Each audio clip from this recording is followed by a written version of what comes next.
Rough Night is the directorial debut of Lucia in Yellow, and this film follows 5 friends who take a trip to Miami for a bachelorette party. All is well until one of them accidentally kills a stripper that they had hired for their friend. Now facing the fear of murder, they try to hide this body from not only the cops, the neighbors, but also their spouses. Last year there was a film called Bad Moms that starred Mila Kunis, and I thought it was one of the more underrated movies of last year. It's a really funny comedy starring all women, and if you haven't seen that movie, I implore you to seek it out. And I feel like what that movie was last year is exactly what Rough Night is this year. This is a really, really funny comedy, again starring all women, that I really feel like more people should go see, but unfortunately it's getting buried by other movies like Cars 3. Good comedies are rare nowadays. I really feel like a lot of comedies that come out are mostly just improv sessions for a lot of the actors on set, and they just point a camera at them and expect them to say the funniest thing that pops into their head. But thankfully, this is like an actual movie with story and characters and lines. Surprisingly enough, Kate McKinnon was actually one of the funnier parts of this film. I really haven't liked a lot that she's done recently. I think she's pretty funny in SNL,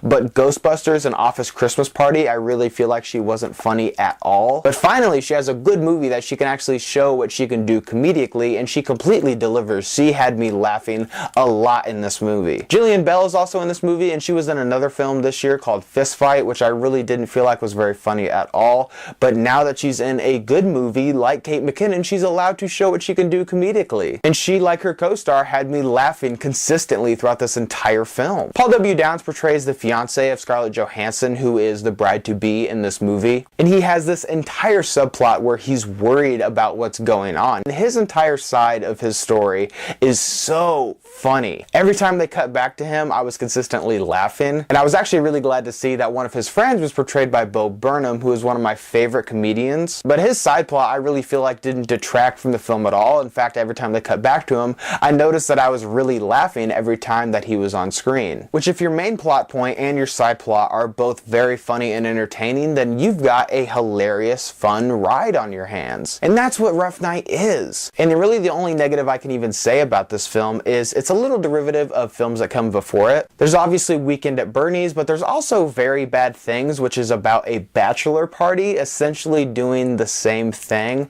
And I thought that that was the biggest problem with this film, is it's pretty much a ripoff of that movie. I don't know if it's intentional or not, but I think it's definitely worth pointing out. I would have also liked to have seen Scarlett Johansson be a little bit more funny in this movie. Her character doesn't really have anything funny to do, and I would have liked to have seen her at least try to be funny in this movie. I didn't think it was her fault. I just really wish that her character would have had more time to shine comedically. But even with those small problems that I have, Rough Night is a very fun movie with a cast that works extremely well together, and is not just an improv day for the cast to throw out these random jokes that seem to come to their head almost on a whim. This movie is entertaining, it's well directed, and it's a very strong directorial debut for Lucia in Yellow. And I'm really excited to see what she can do in the future. So did you guys see Rough Night? What did you think about it? Leave your thoughts and opinions down below. And as always guys, thank you so much for watching today. I hope you liked today's video, and if you did, click on the link down below and subscribe to my channel for more movie reviews and movie related things. Guys, thank you so much for watching, and see you next time.